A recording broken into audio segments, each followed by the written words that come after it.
Get your ears wrapped around the Golden State Media Concepts Basketball Podcast. All the scoop you need to know from college basketball to the NBA and even March Madness. News of your rising stars. Topics on and off the hardwood. This is the Golden State Media Concepts Basketball Podcast.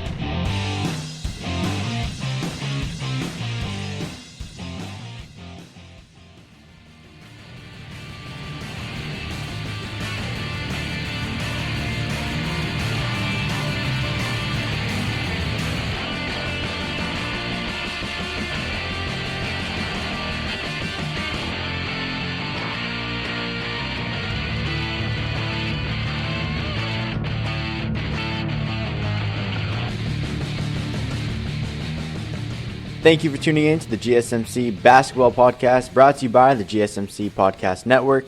I'm your host, Isiah. In today's podcast, it's going to start similarly to how it did last time, with some trade talks off the top. Then we'll talk about the predictions I made from last podcast about the biggest games over the last few days. The All-Star teams have been completely selected by captains Giannis and LeBron, so we'll talk about that. We'll see some big performances from Ja Morant and also from the Jazz. And we'll check in with some of the big names making their debuts with their new teams before ending the show with who's hot and who's not.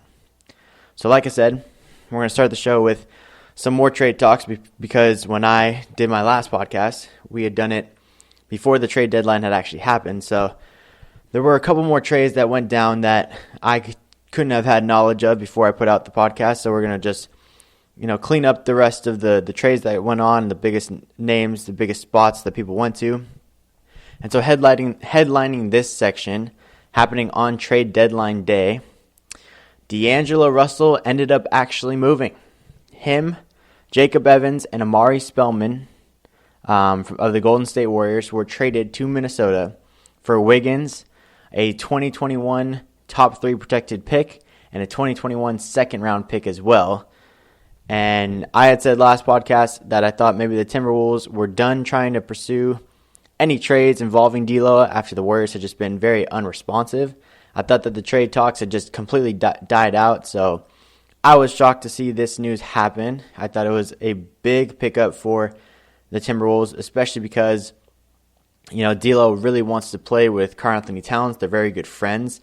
Towns wants him on his team because that's his desired pick-and-roll partner, and good friends, like I said before. So those two working together is going to be good for the near future. D'Lo said he was very excited to just play with somebody that really wanted him around, and so that's a good fit for them.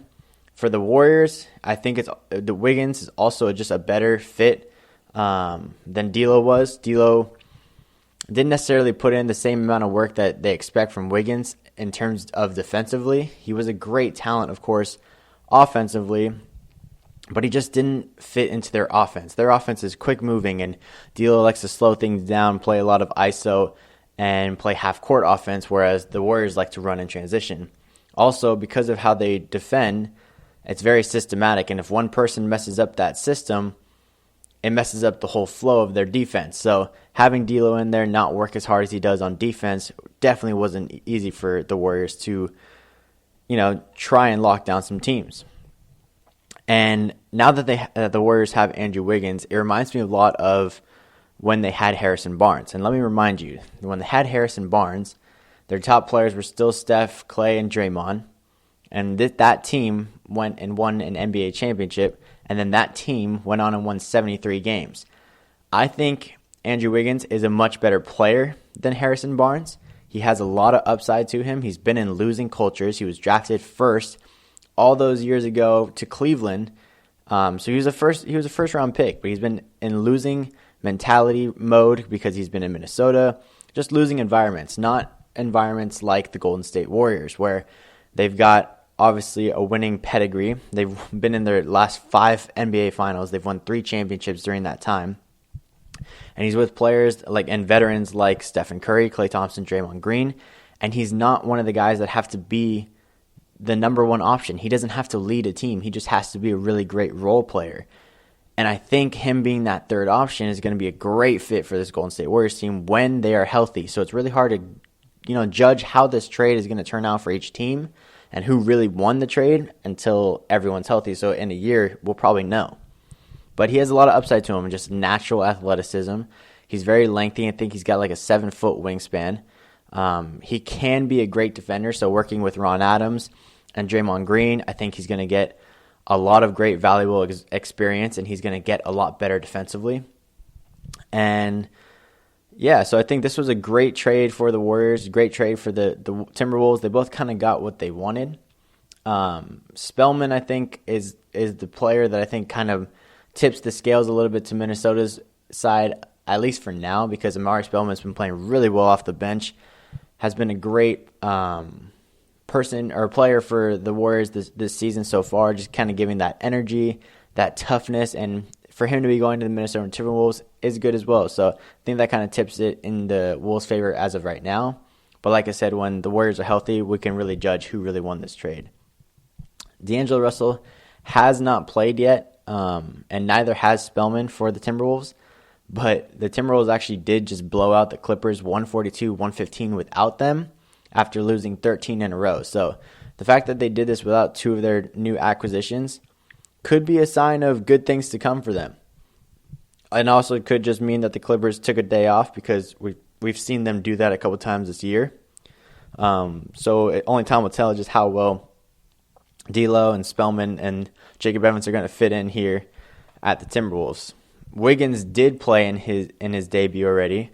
He played in a 125-120 loss against the Los Angeles Lakers. So for the Warriors, last place team in the West, to go up toe-to-toe against the Lakers the way that they did was a really good sign. I mean, the Lakers led by as many as 21 points, but the Warriors made a late push that almost saw them take the game back before LeBron hit this clutch three-pointer, kind of iced the game.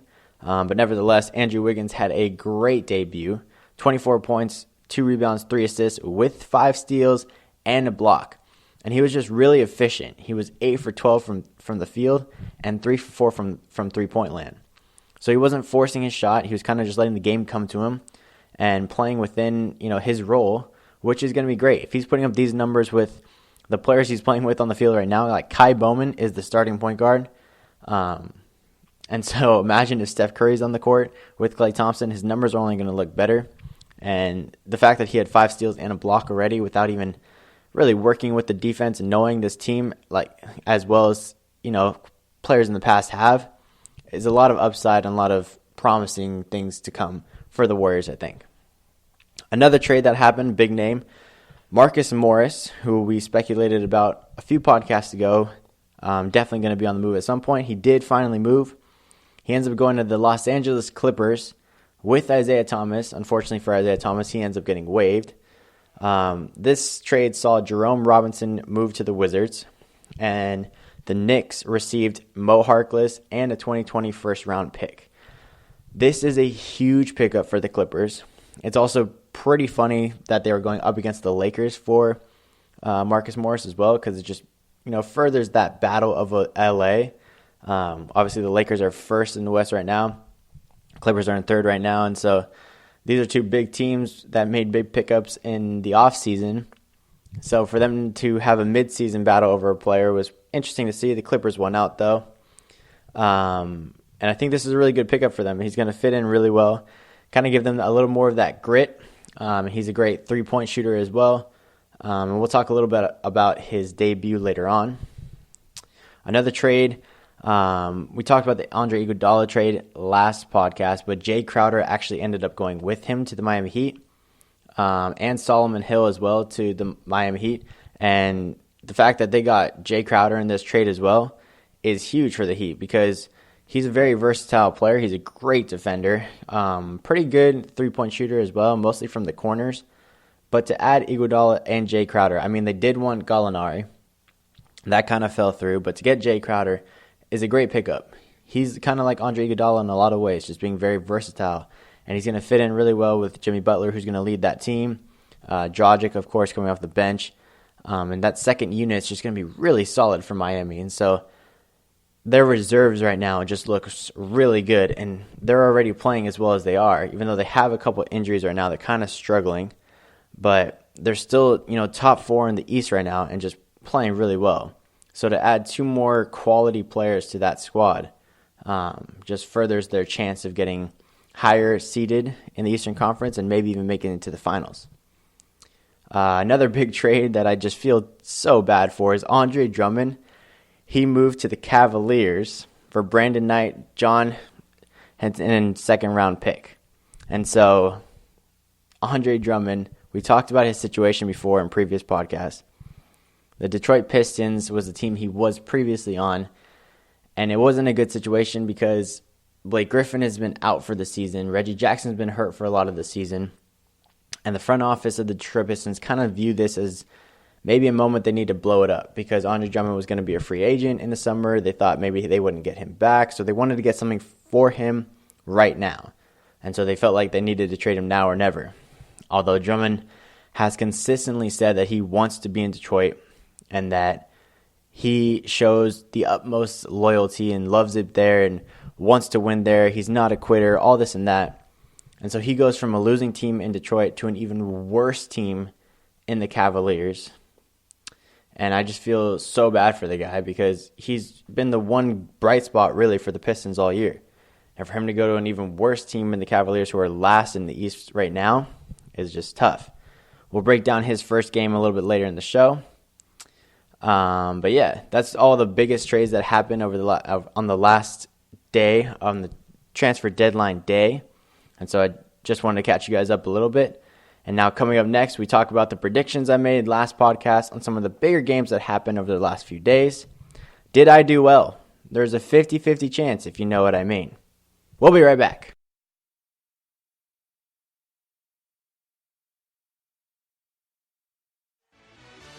Are you looking for the very best NFL and college football podcast? Then check out the GSMC Football Podcast. Get the latest football news both on and off the field. From the NFL Draft to trades to the rumor mill to the NFL Combines, they got you covered. That's GSMCpodcast.com/football-podcast. Get updates on college rivalries, game day insights, and much, much more. It's football talk the way you want it. This show eats, sleeps, and breathes football. Don't forget to like them on Facebook and follow them on Twitter. Visit GSMCpodcast.com for more info.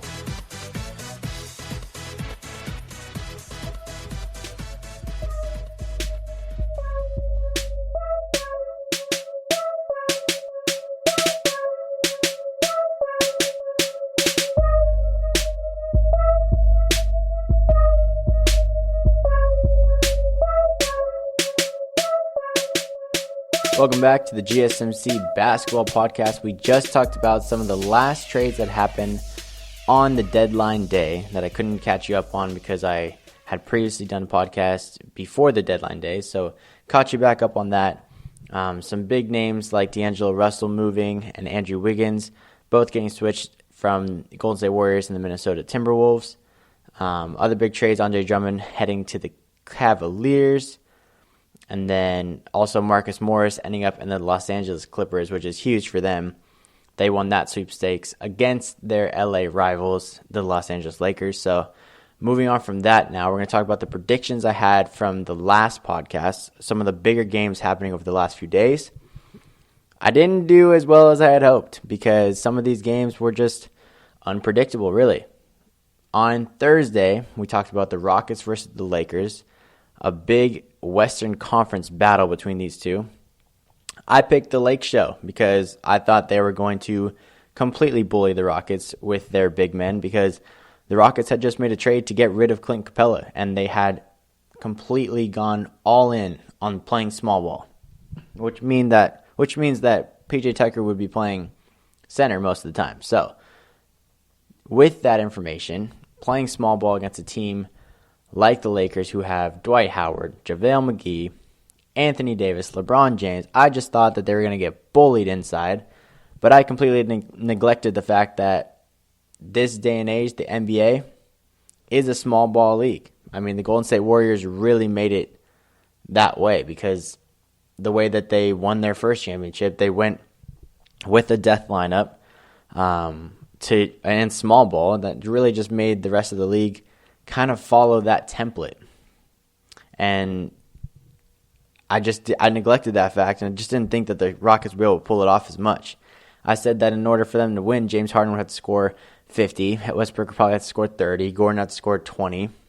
I just didn't think that the Rockets had enough to withhold these big men that I was talking about, and I just didn't think that small ball would work. I said that the Lakers would end up winning this game by 10. Much to my demise, the Rockets were the ones that won by 10. They won this game 121 to 111. So yeah, I was wrong on this prediction. Completely wrong. Opposite side of the fence. In this game, Westbrook joined LeBron James and Oscar Robertson as the only players to get 20,000 points, 7,000 assists, and 6,000 rebounds. The guy is a stat stuffer. He does it all. He does it all. It's crazy. He's among 3 players only. His stat line in this game, 41 points, 8 rebounds, and 5 assists. All players in the Rockets starting lineup were in double figure scoring. Harden had only 14 points. So if you had seen that previously, I would have thought, oh, there's no way that the Rockets won this game. He shot 3 for 10 from the field and 1 for 6 from three-point land. And he made 7 free throws. So that means that half his points had come from the line. Another interesting game for James Harden. I think he's cooled off a lot from his early season goings.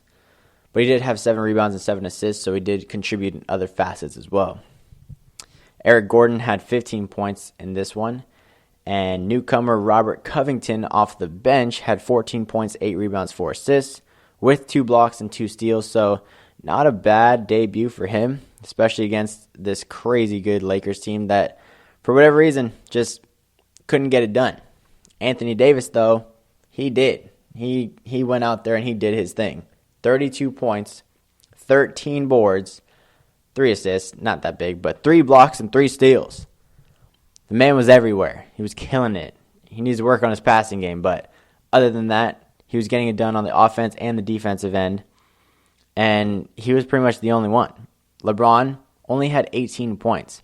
I don't know what it is about him this year, but I just feel like he's not getting after as much as he should. I think he's really pushing the whole pass-first mentality a little bit too much, because at the end of the day, I feel like he can get more buckets than most of his teammates can, even though he's getting, great numbers in his assists. He's leading the league in assists.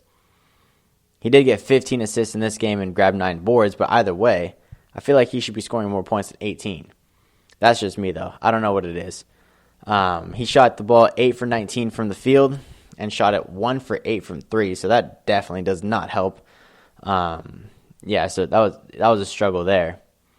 Bradley and Green had 15 points. JaVale only had 4 points, and Howard had 5 points in 4 minutes.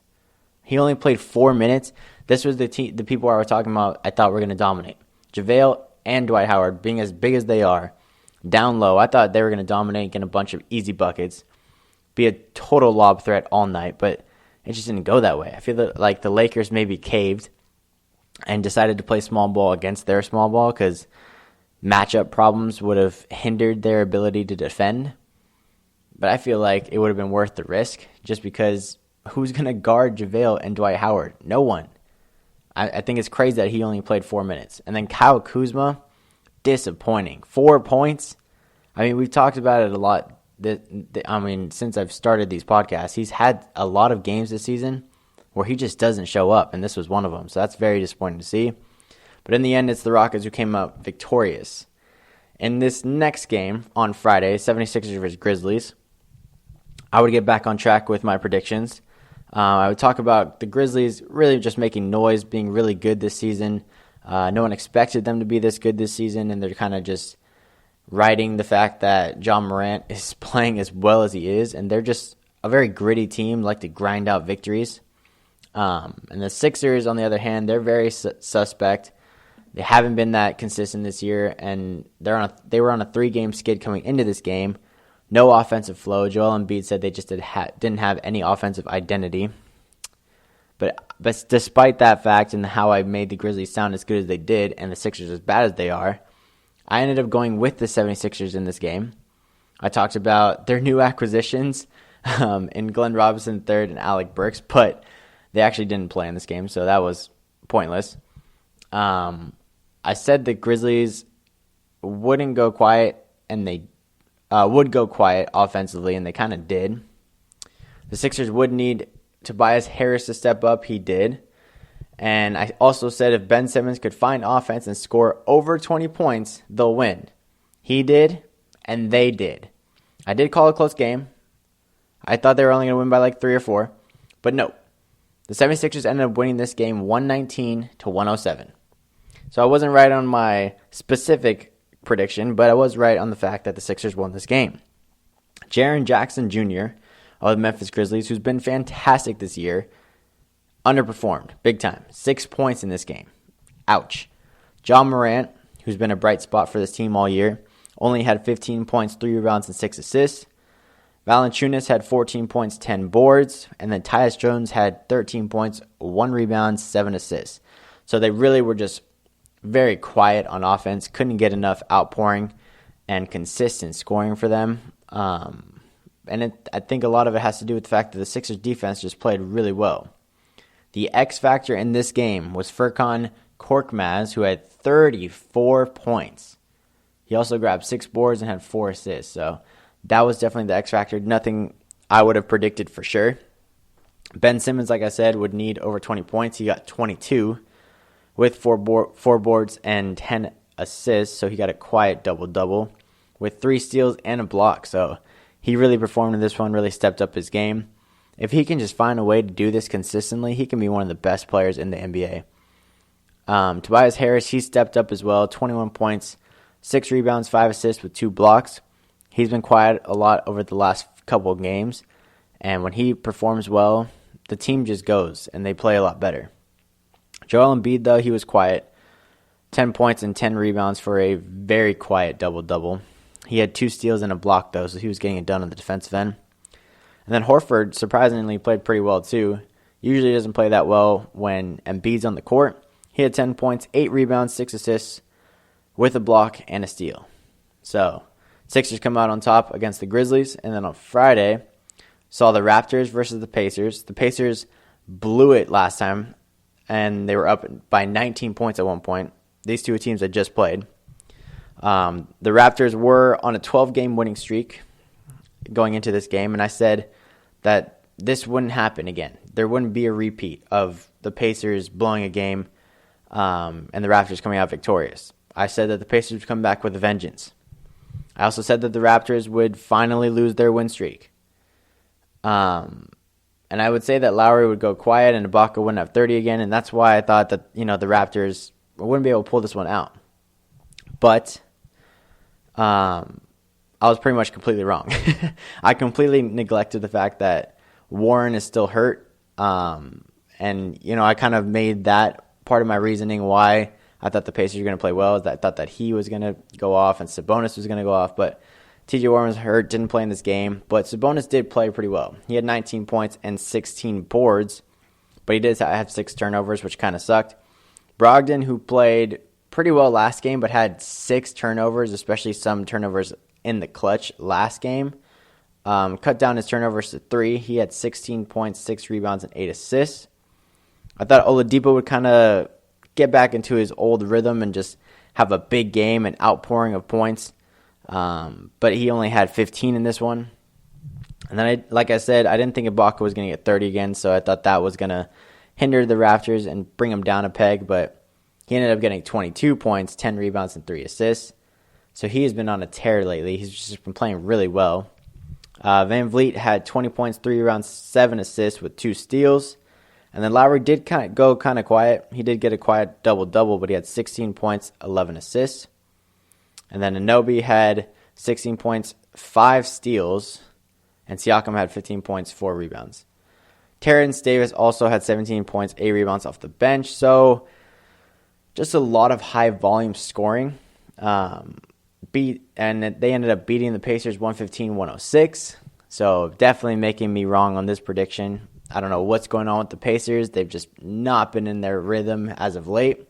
And we'll talk about that later on, kind of foreshadowing to who's hot and who's not later on. But the last matchup I predicted on was Sunday's game between the Celtics and the Thunder. The Celtics should win this game. I really think they should, just because they've been, on a win streak. They've been playing really well. The Thunder have been good all year. Like we've talked about before, no one really expected it. They even had their own win streak coming into this game as well. Both of them had win streaks at stake. And I said it was going to be a battle. And I just thought that the Celtics had a little bit more star power. The Thunder, would perform well, like Chris Paul, Shai Gilgeous-Alexander, Gallinari. They would go off. But I said the Celtics would win by 5, and I kind of joked that the Thunder would come back like they usually do, but it just wouldn't be enough. But funny enough, it was actually the Celtics who came back in this one after being down 62-52 at half. Then they went off in the final 2 quarters and took the game and won 112-111. Gallinari stayed at Thunder. There was speculation that he might move to Miami too with Andre Iguodala, but he stayed, and he posted up 24 points and 5 boards. Shai Gilgeous-Alexander had 24 points, 6 rebounds, 4 assists. Chris Paul had 22 points, 5 rebounds, 5 assists, and 2 steals.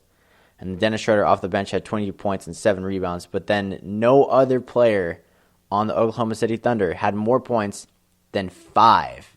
No more than 5 points for anyone else. So that's always going to hurt you for sure. And then the Celtics, on the other hand, all of their starters were in double digits. Kemba Walker led the way with 27 points and 4 rebounds. Tatum had 26 points and 11 rebounds for a quiet double-double. Jaylen Brown had 17 points, 3 rebounds, 2 assists. And then Hayward had 13 points, 10 rebounds, 4 assists for a quiet double-double. That star power that I talked about carried them over the top. And that's the reason why they took that game and put me back at 500 for my predictions. And speaking of that star power, the All-Star teams have been picked by the captains LeBron and Giannis. So we're going to look at who picked who and see how they did. Stay with us.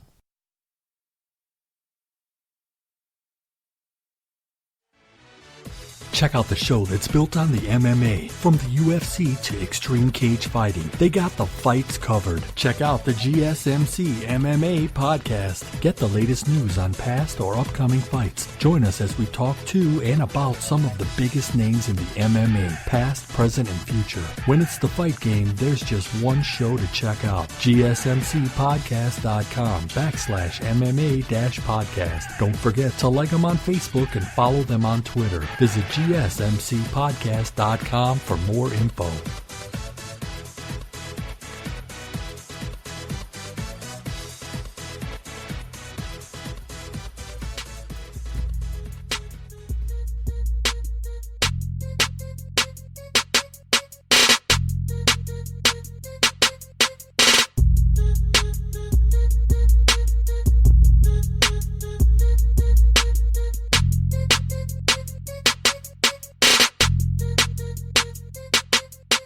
Welcome back to the GSMC Basketball Podcast. We just talked about some of the biggest matchups that happened over the last few days that I had predictions on.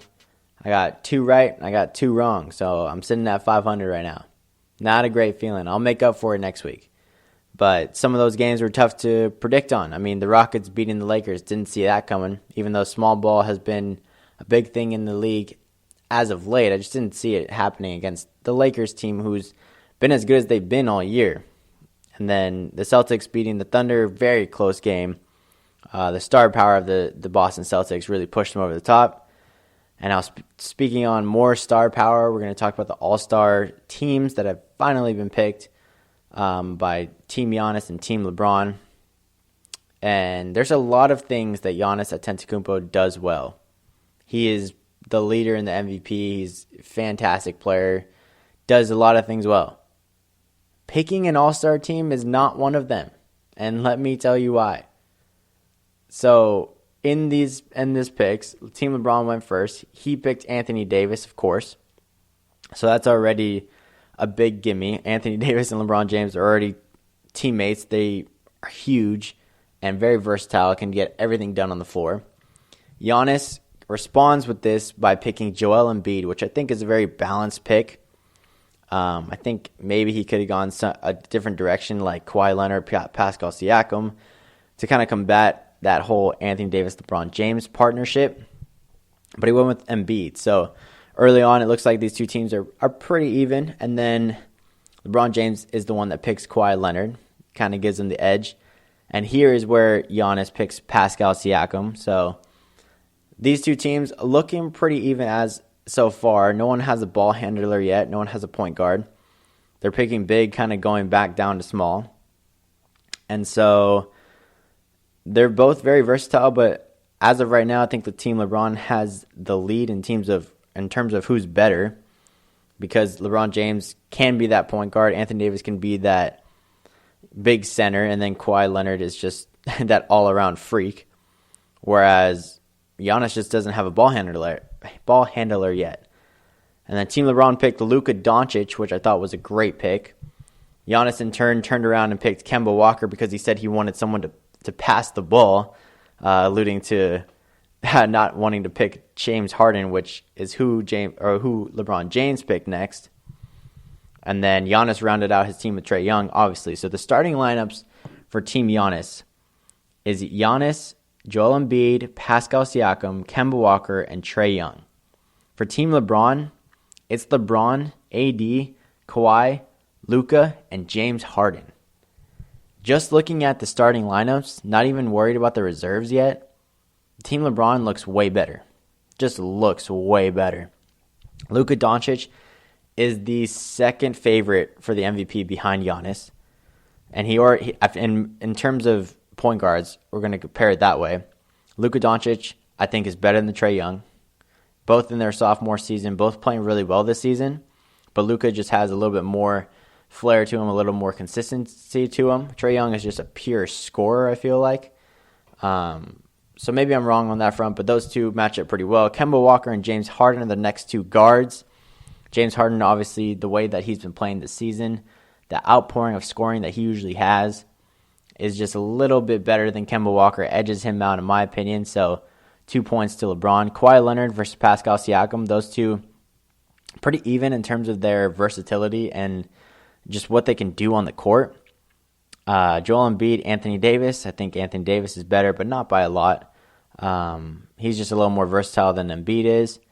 Although Embiid can stretch the floor, so I'm not sure on that one. And then Giannis and LeBron, that's just the two captains. So in terms of the starting lineups, I think LeBron's already taken the peg. And then Giannis turns around and picks Chris Middleton first for the reserves. I get it. He's your teammate, loyalty, whatever. This is an all-star game. Pick the best players. Because Team LeBron turns around and picks Damian Lillard, the hottest player in the NBA as of late. He's been crazy as of late. And instead, you pick Chris Middleton out of everyone on this list. So disappointed. Next, he picked Bam Adebayo. Kind of made up for it. Adebayo's a freaking monster. Been playing crazy this season. LeBron picked Ben Simmons. Giannis picked Rudy Gobert. So Giannis just wants all the tall people, apparently. LeBron responded with Jokic, which, in my opinion, is better than Gobert because he has more scoring ability and definitely more passing ability. Jokic can be a walking triple-double if he wants. Giannis picks Jimmy Butler. I like this pick. He's tough. He can go get buckets. He's probably one of the more competitive people in these teams. LeBron picks Jason Tatum. Giannis picks Lowry. And to respond to that, LeBron picks Chris Paul. And I'd take Chris Paul over Kyle Lowry too. Just because of the way that Chris Paul's been playing this season, the way he runs in offense and coming off the bench for Team LeBron, he's gonna run that offense. And even though he's not going to get a lot of points, he can get a lot of assists, especially looking at the team that he has. He's going to be diming out the whole game. And I think Kyle Lowry, even though he is, his team's system leader too, I don't think that he's on the same level as Chris Paul is. Chris Paul is the last true point guard left in the NBA. And so I think that makes him a little bit better than Lowry. Giannis ends up picking Brandon Ingram next. And LeBron responds by picking Russell Westbrook, who's been on a tear lately. So I think that's the better pick. He's been the one leading the Rockets in scoring the last few games, where James Harden has kind of taken a back seat to that. He hasn't been playing as consistent recently, and Russell Westbrook really been stepping up and just been showing a barrage of scoring, and he's a walking triple-double too. We talked about him joining LeBron and Oscar Robertson on, a crazy list of, outpouring of scoring, rebounds, and assists. The only player to have 20,000 points, 7,000 rebounds, and 6,000 assists. So that's a great pickup for him. Definitely better than Brandon Ingram, who a lot of people thought shouldn't even have been in this, All-Star weekend because left out players like Devin Booker and Bradley Beal. But at the end of the day, Brandon Ingram probably is one of the most improved players this season. But in terms of these two players getting picked, matched up, I think Russell Westbrook edges them out. And then Giannis, to round out his team, he picks Donovan Mitchell, and LeBron picks Sabonis. And so Sabonis, I think, I don't know, these two players kind of even different positions for sure, but impact-wise, Sabonis can do a lot more for LeBron, I feel like. Mitchell is a pretty decent two-way guard. He's the closest thing to D-Wade in this league right now. He's nowhere near what D-Wade is or was, but he can get there. But Sabonis, on the other hand, he's a crazy double-double machine. He can get points down low. He's even got great passing ability too. So if you look at these teams as a whole, we're going to talk about just the reserves right now. Giannis is Chris Middleton, which I'm very disappointed in him for picking because even though that's your teammate, I don't think he should have been in this All-Star weekend either. Then it's Bam Adebayo, Rudy Gobert, Jimmy Butler, Kyle Lowry, Brandon Ingram, Donovan Mitchell. Whereas LeBron picked Damian Lillard, Ben Simmons, Jokic, Tatum, Chris Paul, Russell Westbrook, and Sabonis. I don't know if it's just me, but reading off those names, it's clear to me that Team LeBron is miles ahead better in every facet. I mean, just star power. Chris Middleton, nowhere near as good as Lillard. Adebayo before Jokic, before Gobert, before Westbrook. After you already have yourself, I'm talking about Giannis, yourself, Joel Embiid, and Pascal Siakam, what do you need Adebayo and Rudy Gobert back-to-back for? You could have picked a player like Russell Westbrook or even Chris Paul. I mean, and Damian Lillard. Like, you missed out on a lot of great players there. I like the fact that he picked Jimmy Butler. I definitely think he's better than Jason Tatum. And then Kyle Lowry, when Chris Paul is still available and Russell Westbrook's available, how do you think that Kyle Lowry is better than Russell Westbrook? I get Westbrook's a ball hog. He's a total turnover machine. But if you look at Russell Westbrook's career in All-Star games, he's won 2 All-Star game MVPs because that guy just takes over and shoots. He doesn't care that other people want to play in this All-Star game. He'll take over. A lot of these players are not going to take this seriously. And apparently Giannis doesn't take this draft seriously because I just don't think his team is anywhere near as good as LeBron. So I don't think that it's going to be close in this one. This new setup in terms of All-Star Weekend where the score is reset for each quarter.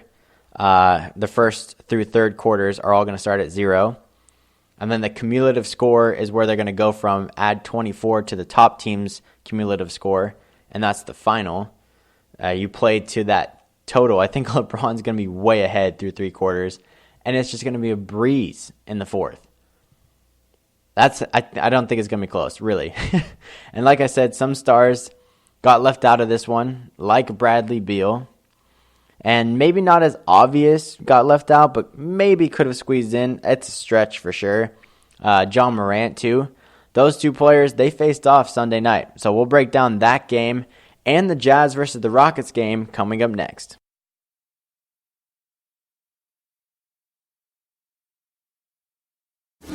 Check out the show built around the women of MMA. From the UFC to the extreme cage fighting, we got the fights covered. Listen. It's the Golden State Media Concepts Women's MMA Podcast. The latest news of upcoming fights, discussions of previous matches. Join us as we talk to and about the biggest names in women's mixed martial arts, past, present, and future. When it's the women's fight game, you know where to listen to. The Golden State Media Concepts Women's MMA Podcast.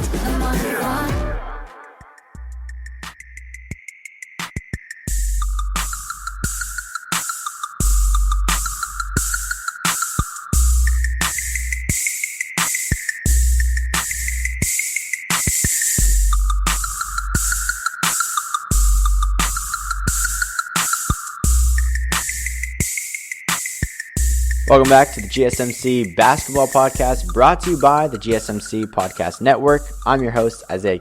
We just broke down Team Giannis versus Team LeBron, and I can't lie, I am disappointed in Giannis Antetokounmpo. I don't think his picks were good. I think that Team LeBron is much better, much stronger in terms of star power, in terms of ability to score, in terms of defense.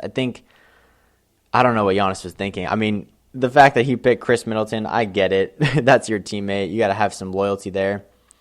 But with players like Damian Lillard, Russell Westbrook, who went so late in the draft, I'm not even going to read all these names. I think Team LeBron is going to completely destroy Team Giannis. That's just my prediction for that. And now we're going to talk about some players that got left off of All-Star Weekend in Bradley Beal. And Ja Morant, he's going to be in the Rising Stars Challenge, but the way that he's been playing, maybe he could have squeezed into All-Star Weekend too. But yeah, Bradley Beal's been balling this year. He's for sure somebody that got left off that should have been in it, even over Chris Middleton, in my opinion. Bradley Beal this year is averaging 29.1 points per game, 6.3 assists, 1 steal, half a block, and he's playing just tremendously well for the Wizards, even though that they're such a poor team this season. And a lot of people think that's the reason why he didn't make the team. The Wizards are 3 games out of a playoff spot in 9th, and they're currently 18 and 33 right now. Their record, it's poor. It's really bad. But then again, Damian Lillard made it, and his team is in 9th as well, a spot out of a playoff spot. And he's been balling with pretty similar numbers to Bradley Beal. So why did Lillard make it, but Beal didn't? Interesting to see. And the Wizards' struggles just continued against the Rookie of the Year favorite Ja Morant and the Memphis Grizzlies. After a commanding first quarter where the Wizards outscored the Grizzlies 30-18, resulting in their biggest lead, they left the door open, and back came the Grizzlies. They began to cut the deficit to 55-47 going into halftime. They're still down 8. The Grizzlies continued to fight back in this one, trailing for the majority of the game and the majority of the second half. Ja Morant was impressive in this one. He really was. He really led the team down the stretch. In the fourth quarter alone, he had 10 points, 7 boards, and 3 assists. And it also didn't help the fact that the Wizards just completely collapsed in this one. The Wizards only managed 14 points in the fourth. Only 14 points. That is so bad. And they shot the ball 16% from the field and 16.7% from 3. Yeah, that's never going to get it done. If you shoot that poorly from the field, I don't even know if I've ever heard of a team shooting that poorly from the field. That is so bad, and especially when you had the lead for most of the game. You just gave this one away. The Grizzlies used a 22-8 run to close this one out, and they earned themselves a 106-99 win. This win marked their 27th of the year, and some people projected that the Grizzlies would only win 26 games this year. So just like that, they surpassed it, and they're sitting in a playoff spot still. So no one expected this Memphis Grizzlies team to be as good as they are. And Ja Morant says that they kind of use this as a chip on their shoulder. He said, looking at the fact that people only projected they'd win 26 games, that's a chip right there that they use. And even though they surpassed that, that chip's not going to go away. They're going to keep grinding, and that's just the team that they are. And no one could really have expected how good Ja Morant really would be this season. And he's just been very consistent. He's the favorite for the Rookie of the Year, and rightfully so. And in this game in particular, he got his first career triple-double, first of many, I'm sure.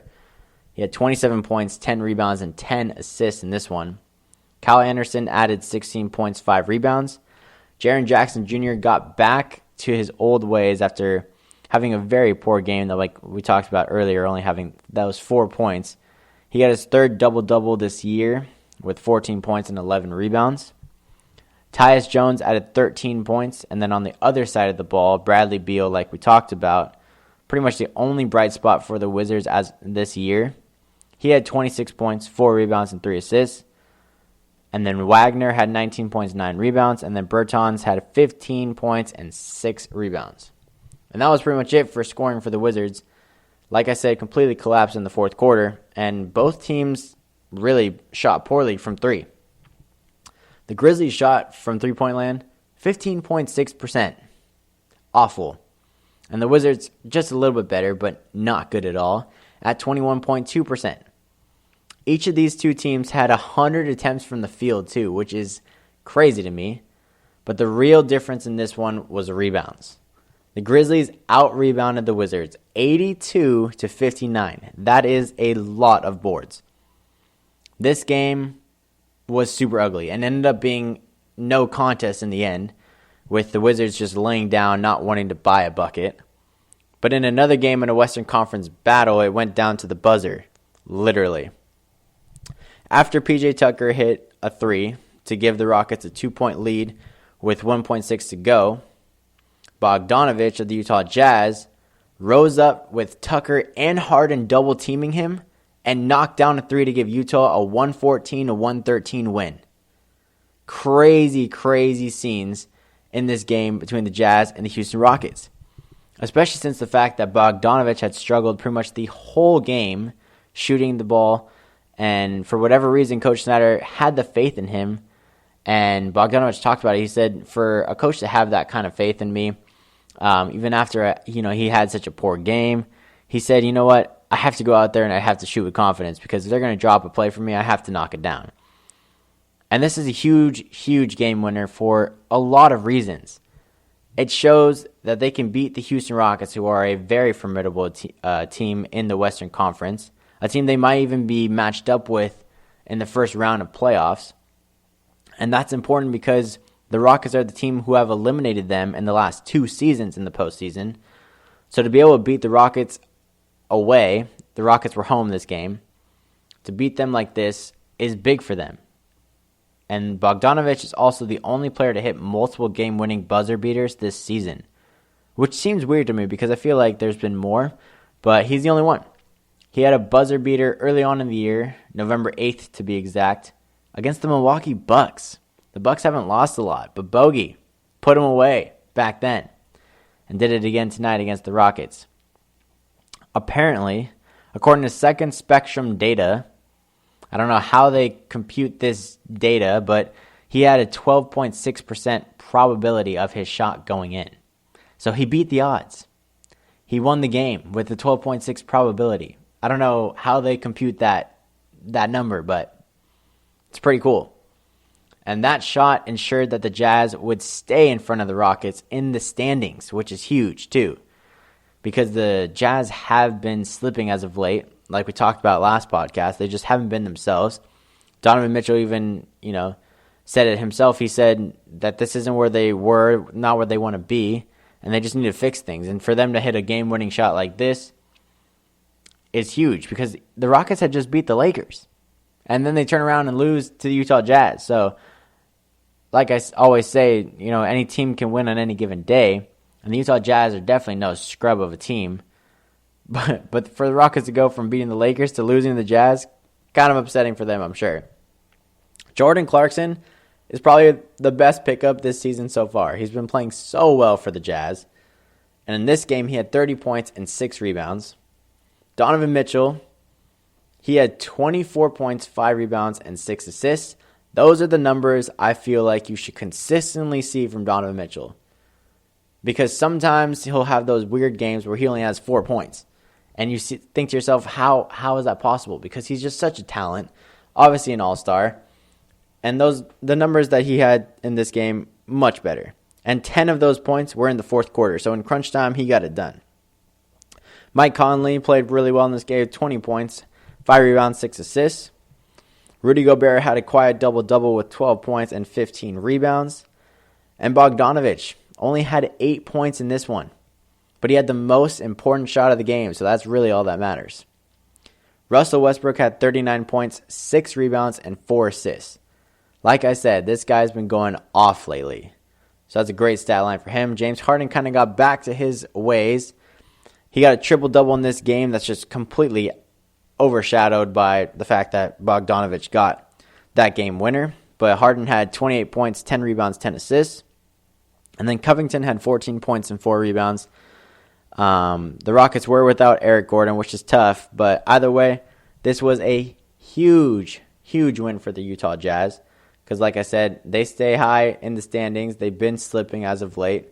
There was a point in time where they were on a 10-game win streak, and then all of a sudden they went on a few-game skid, and they just couldn't figure it out. But now they're still sitting in fourth. They're 1.5 up on the Rockets. They're 2.5 back from the Clippers and the Nuggets. So they're sitting in a good spot right now, looking to make that push. But they're in fourth place. The Rockets are in fifth. So if it stayed like this, they would be matched up in the playoffs, which I think would be a great 7-game series, especially since the Jazz have just leveled up this year. They just seem better than they've been in years past. Coming up next, we'll see some debuts for players with their new teams like Andre Iguodala, Jay Crowder, Marcus Morris, Andre Drummond. So stay with us.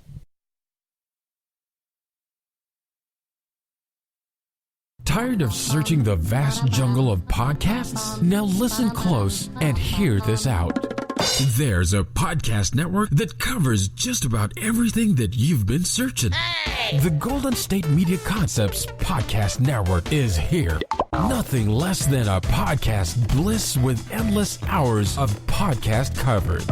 From news, sports, music, fashion, cooking, entertainment, fantasy, football, and so much more. So stop lurking around and go straight out to the Golden State Media Concepts Podcast Network. Guaranteed to fill that podcast itch. Whatever it may be, visit us at www.gsmcpodcast.com. Follow us on Facebook and Twitter, and download us on iTunes, SoundCloud, and Google Play.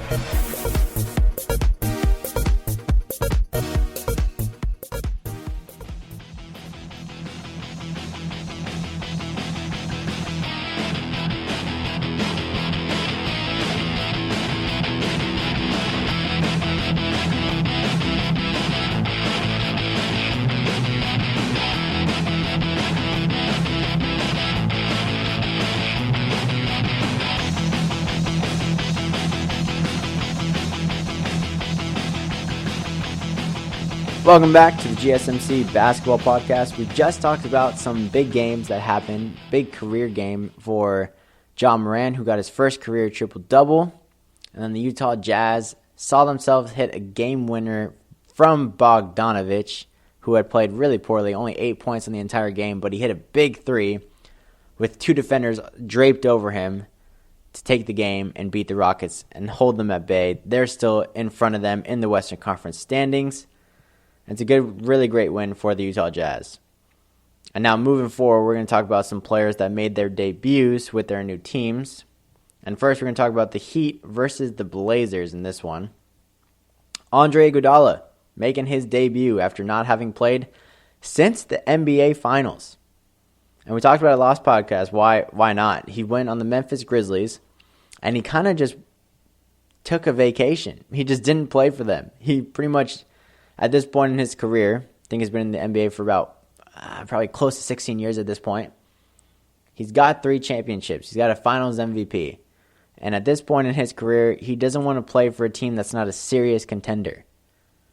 Which is fair. I mean, I feel like maybe he's earned that just because of his stature and what he's accomplished in his career. And so he decided just not to play until he got traded to a better team. And it looked like it was going to be the Lakers or the Clippers.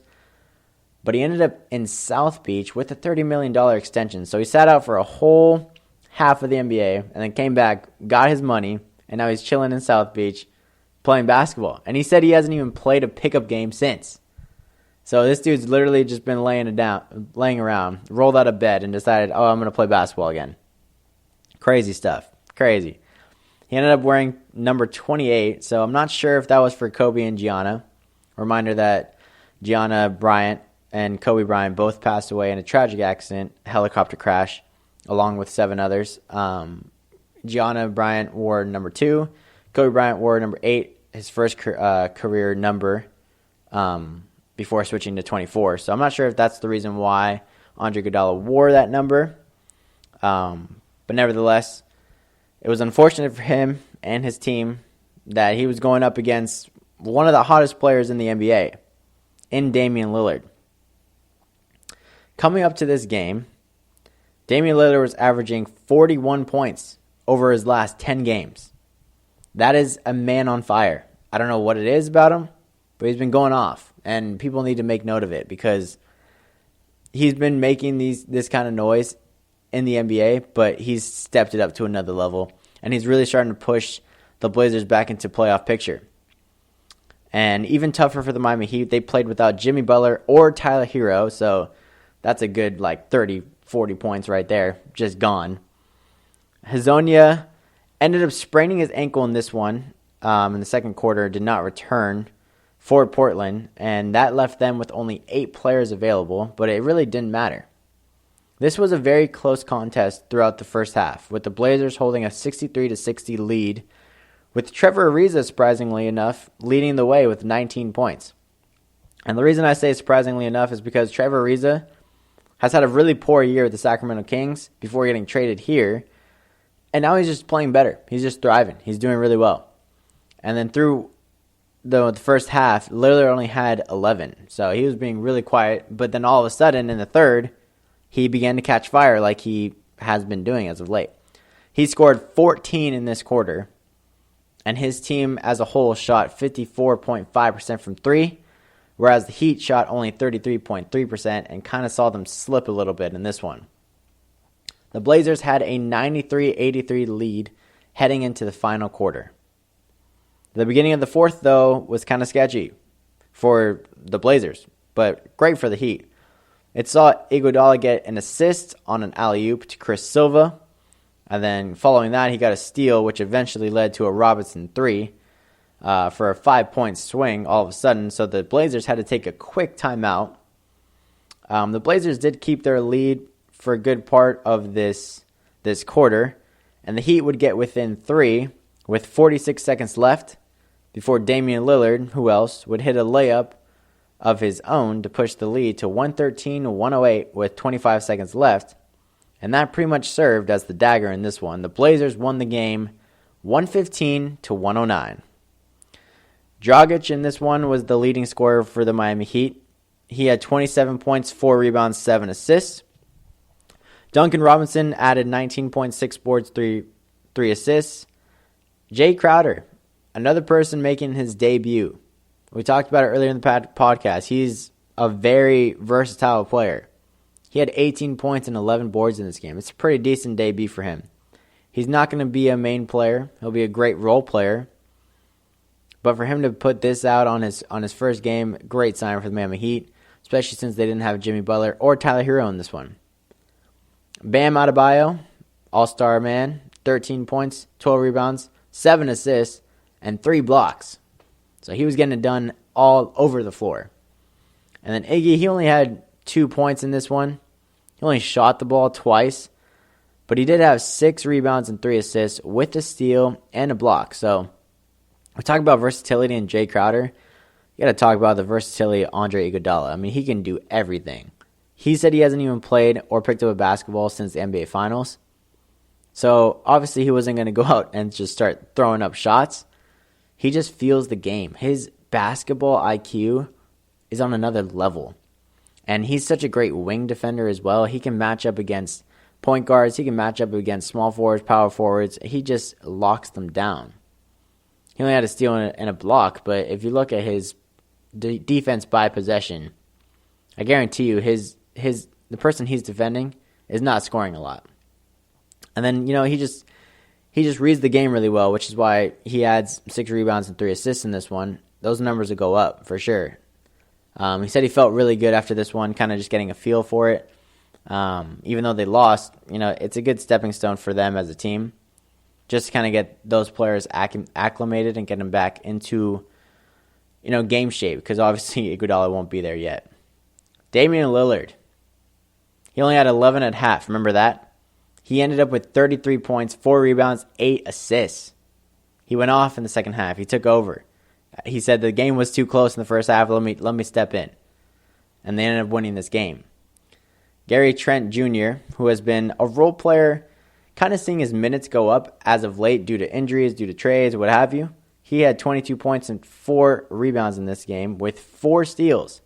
So he's been a really great boost for this team. And Lillard loves it. He says it's great to see that he's making the most of it because, he's McDonald's All-American in high school. He was at Duke, and then he didn't get his opportunity right away. Kind of had to wait, kind of had to sit back. But then now he's coming into his own and really making an impact on a team that needs it right now. Trevor Ariza had 21 points, 4 rebounds, and 5 assists. Melo had 15 points, 6 rebounds. And then Whiteside, against his former team, had his quiet double-double with 11 points, but 17 boards and 4 blocks. So a pretty good game for him against his former team. And like I said, the Blazers are making a push to get back in the playoff race. Switching gears, talking about now the Clippers versus the Cavs. Huge spoiler alert, it was an absolute blowout. And that's an understatement. It was a demolishing blowout. Even without Kawhi, because he was out due to left knee soreness, the Clippers had to lead the entire game. And they won this one 133-92. That's a 41-point blowout. Their biggest lead at one point being 45. That's also the Cavs' worst home loss in franchise history. So, who's the debutant on the Cavaliers? Andre Drummond? Poor guy.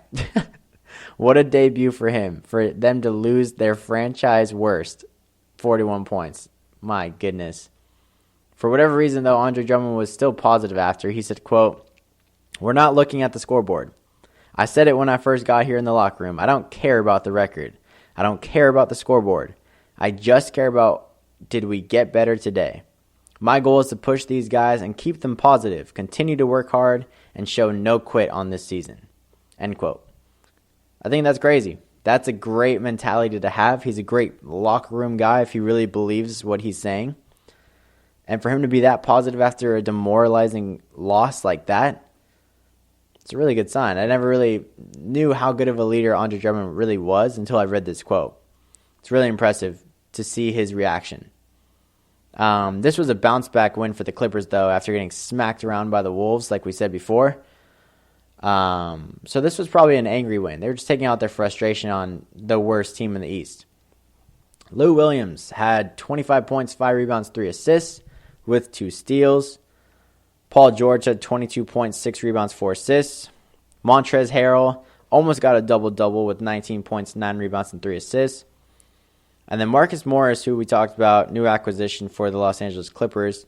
He didn't have a big game. He had 10 points, 4 rebounds, 2 assists with 3 steals, which is pretty good. Which is not, the numbers we're used to seeing for him, but this is because, he's still new. He hasn't really had a practice with his team, doesn't really know the sets yet. And he's not the main guy either. On the Knicks, he had to be the guy that went out and got buckets, but now he doesn't. So now he's just going to find his way to fit into his role, and his numbers will steadily improve. I don't expect him to only average 10 points. He did have a flagrant one against Drummond, which I thought was kind of funny. And then speaking of Andre Drummond, his debut for the Cavs, he was the leading scorer for them. He had 19 points and 14 boards with 2 steals and a block. So not a bad debut for him in terms of his stat line. Obviously, because of the score line, it hinders that. Kevin Porter Jr. had 17 points, 4 rebounds, 3 assists. Colin Sexton had 13 points. And then Kevin Love, super quiet, 10 points, 9 boards. And because Andre Drummond's on the team now, Tristan Thompson moved to the bench, only added 7 points. So tough loss for the Cavaliers. And the Cavs clearly have not been hot lately, even after feeling as optimistic as they did about getting Drummond. But where do they rank amongst their competition in my rankings? Find out next.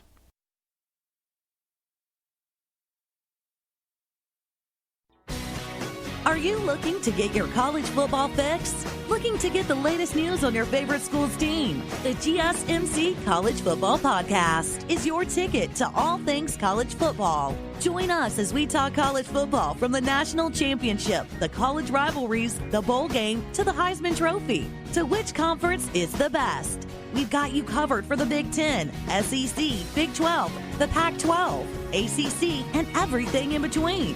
Download the GSMC College Football Podcast on iTunes, Stitcher, SoundCloud, Google Play, or anywhere you find podcasts. Just type GSMC in the search bar.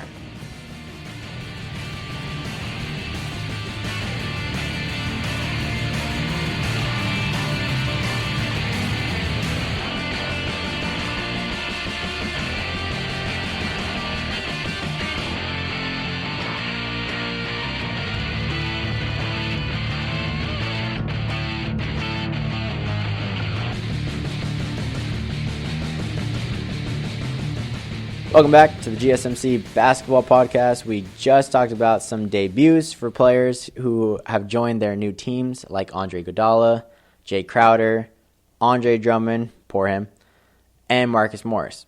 And for some people it went well. For others it did not.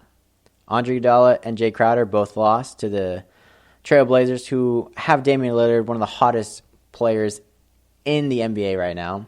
41 points averaged over his last 10 games. So tough for him. Marcus Morris got a huge win over the Cavaliers. Drummond got completely blown out. But he's keeping a positive mindset as of right now. So that's a good thing to see. But either way, the Cavs have just not been hot as of late. But we're going to start with who's been hot so far this season, or at least lately. Coming in at number 5 on my list, it's going to be a shared ranking at number 5. It's going to be the Denver Nuggets and the Los Angeles Clippers. And the reason why these two are going to be tied in this spot is because they're both very similar right now. The Nuggets right now are 15-8 against teams over 500, which is crazy because only the Bucks are better with a 12-6 record. So the Nuggets really get up for opponents that are better than them. They're second in the West right now, and they've got through a lot of injuries too. They were missing Jamal Murray for a big stretch there. I think they're still missing Plumlee. They're missing Paul Millsap. So they fought through injuries and still stayed atop the rankings in the Western Conference. So that's really impressive. And they're on a 3-game win streak, and they're 7-3 in their last 10. So they've been playing really well. And then the Clippers on the flip side, they're on a 1-game win streak after completely demolishing the Cavaliers. They're 7-3 in their last 10 as well. And they just look better. I mean, other than their blowout loss to Minnesota, which is just so weird. I mean, that's just how the Clippers have been this season. They're just very inconsistent. I feel like they just don't get up for games sometimes, and that's what I think happened in that one. But they just have been looking better mostly. They've been a lot healthier recently, even though they didn't have Kawhi Leonard last game. They haven't had Patrick Beverley for the last 2 games. But for the most part, they've been more healthy than they've been like they were earlier on in the season. And they just got Marcus Morris as well, which is a great acquisition and just going to make them even that much better. So that's the reason why they're both number 5 on my list.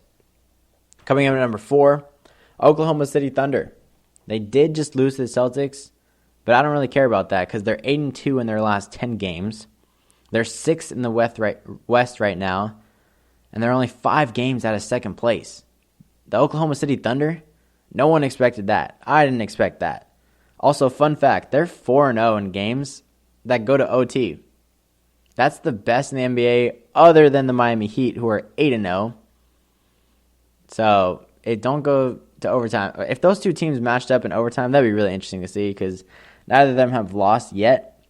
Also, plus side for the Oklahoma City Thunder, that Gallinari didn't move. They actually didn't sell anything before the trade deadline, which is crazy because that was a team a lot of people thought would just get picked off, with Chris Paul being a big trade value. Gallinari, of course, even Steven Adams too. But they kept it together, and they think that maybe they can make a push. So they kept the squad together, and they're number 4 in my rankings. And then coming in at number 3 is the Milwaukee Bucks. They're 33-1 against teams under 500. That's insane. You know what that means? That means they're just completely consistent. They don't play down to their competition. They crush them. And they are the most dominant and consistent team in the NBA. And I think I've overshadowed that a lot in my podcast. I mean, I don't talk about them enough. They're ridiculously good. They've only lost 7 times this year. They've won 45 games. They're 6.5 up on the Toronto Raptors, defending champions. And they're beating teams by a margin of, on average, of 12.5 points. So this team is just looking like they're going to be the champions this year because of just how well they've been playing. They're on a 4-game win streak right now. They're 9-1 in their last 10 games. And being led by the MVP definitely helps. Coming in at number 2 are the Boston Celtics, who are on a 7-game win streak. They're in 3rd place right now. They're a game and a half back from Toronto. They're 9-1 in their last 10 games, and they had a great win over the Memphis Grizzlies. It was a tight contest, but their star power kind of got them over the hump. Over the Thunder. They've been playing really well as of late, and I think their pieces are just meshing together a lot more. I thought maybe they would get something in the trade deadline that would have really pushed them over the edge, but unfortunately they didn't, so they're just going to roll with the squad that they have. But really it's been working for them if they've been on a 7-game win streak, and only one team is better than them, and coming in at number 1 are the Toronto Raptors, defending champions. And they have to be number 1 because they're on a 14-game winning streak. Crazy. They just don't lose as of late. I don't know what it is about them. Somehow still, they're 6.5 back from Giannis and the Milwaukee Bucks just because they don't lose. So it's tough for them to catch up to a team that doesn't lose. Ibaka has been on a tear recently, which really helps, their offense, and the fact that they're winning as many games as they are. And the fact that their team is healthy again also helps. They got Powell back. They got Siakam back. They got Gasol back. And they're just playing really consistent basketball and playing gritty basketball too. And they're showing a lot of people that they don't need Kawhi Leonard. When Kawhi Leonard got traded away in the offseason, I really thought that the Raptors would fall off. There's no way they were getting back to another final. There's no way that they were going to get another championship. But I neglected to see that they still have a whole lot of talent. Van Vliet really came into his own last season. Siakam's playing MVP-like basketball at times, especially early on in the season. He's kind of starting to get back towards that as well. And they're second in the East right now. They're really just showing people out right now. Some honorable mentions. We got to talk about the Los Angeles Lakers, of course, because they're first in the West still. They're 6-4 in their last 10, though, so I didn't put them in who's completely hot right now. They're 3 games up on Clippers and the Nuggets. And, what more can you say about the Lakers? They're just that good. The Grizzlies as well, I want to shout out. They're 7-3 in their last 10. They're still only in 8th place, but just the fact that they're as young as they are, have made the moves that they are, have the kind of swagger that they have, I just like them. I think they're a team that's shocked a lot of people and will continue to do so. If they really hold on to that 8th seed, you never know what they can do in the playoffs. They're very young, and they have a lot of upside to them and a lot to look forward to. Another team to shout out is the Blazers. They're in 9th place, only on a 1-game win streak, but they're 7-3 in their last 10, and they just look better too, like how I talked about the Clippers. They're getting Nurkic back soon at the right time, and Damian Lillard, like I've said a lot during this podcast, is unstoppable. So they're a team that's on the up and maybe can push out the Grizzlies in that 8th spot, maybe climb even higher. Just with all the talent that they have, they should be in that playoff race. There's no doubt about it. And now moving on to who's not hot, coming in at number 5, it's the Indiana Pacers, which I didn't think I'd say this season because I've talked about them a lot. They're my dark horse team in the East. They're a great team. But right now, they're not. They're on a 5-game losing streak. They're 3-7 in their last 10 games. And this 5-game losing streak started with a 92-85 loss to the New York Knicks. How do you only score 85 points against the Knicks? That's just poor. I don't understand that.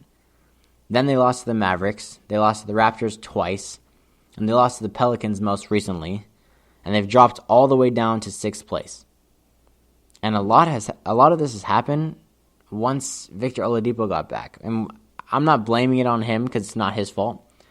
But we did talk about this before when he was coming back. I said it's going to be tough to get him back in the flow of things, back in rotations, getting that chemistry between the team.